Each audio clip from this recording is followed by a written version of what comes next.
महोदय, हम सभी ने सुना है कि आप फोन्स यूज नहीं करते। ऐसे समय पर जब युवा पीढ़ी अपना सारा कोऑर्डिनेशन फोन से ही करती है, तो आप अपनी दिनचर्या बिना फोन्स के कैसे संभालते हैं? फोन का यूज नहीं करते हैं।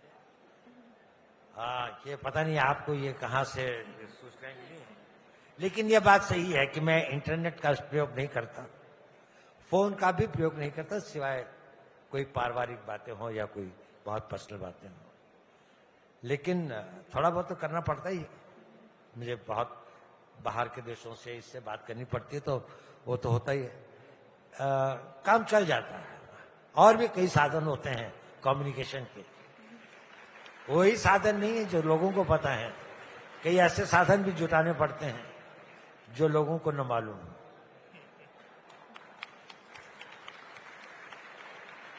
Thank you sir. सर, कहा जाता है कि battles are rarely fought on fields alone. आजकल के ग्लोबल एनवायरनमेंट में हम भारतीय अपना इमेज और अपनी मैसेज पूरी दुनिया तक कैसे पहुंचा सकते हैं, और इसमें देश का युवा हम कैसे योगदान दे सकते हैं? देखिए, no message is more powerful than your performance. Biggest message is silently achieve करें। आप कुछ इनोवेशन करें, आप कोई नया सैटेलाइट बनाएं। आजकल बहुत सारे बच्चे बना रहे हैं, मैं इसलिए कह रहा हूं क्योंकि बहुत सारे स्टार्टअप्स आ रहे हैं। आपको अपना मैसेज पहुंचाना है तो कुछ करके पहुंचाना होगा, प्रोपेगेंडा से मैसेज नहीं जाता। आप कुछ करेंगे और आपके अंदर में अगर पेशेंस है, धैर्य है, धैर्य भी वीरता का एक बहुत बड़ा गुण है। हर वीर आदमी बहुत धैर्यवान होता है, हर कायर जल्दबाजी में होता है। धैर्यवान जो है वो अगर फैसला करता है तो उस पर टिकता है। आप एक लगन से कोई चीज लीजिए जिससे भारत का नाम ऊंचा हो, उस काम को करने की कोशिश कीजिए। आप लोगों में से 5 आदमी नोबेल प्राइज लें, 10 आदमी आप लोगों में से कोशिश करें दुनिया के अंदर में सर्जरी के क्षेत्र में, कैंसर के फील्ड में, किसी फील्ड में, मेडिकल फील्ड के अंदर में एक बहुत आगे नाम कमाने का।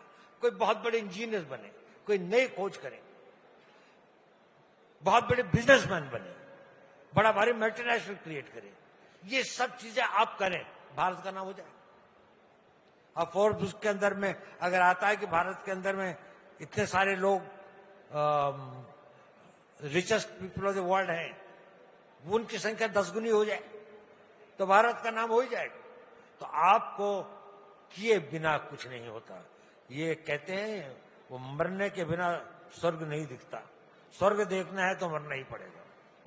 तो अपने को खटाना ही पड़ेगा। देश का नाम ऊंचा करना है तो कर्म करिए। पब्लिसिटी के बारे में छोड़ जाइए, अपने आप आ जाएगी जब वक्त आएगा। और नहीं भी आया तो कोई फर्क नहीं पड़ता, इससे कोई फर्क नहीं पड़ता। दुनिया आपको जाने या न जाने, आपको पहचाने न पहचाने। आपको मालूम है कितने लोगों ने कुर्बानियां दी इस देश के लिए जिनका नाम कोई नहीं है, जिसके बारे में किसी को पता नहीं है।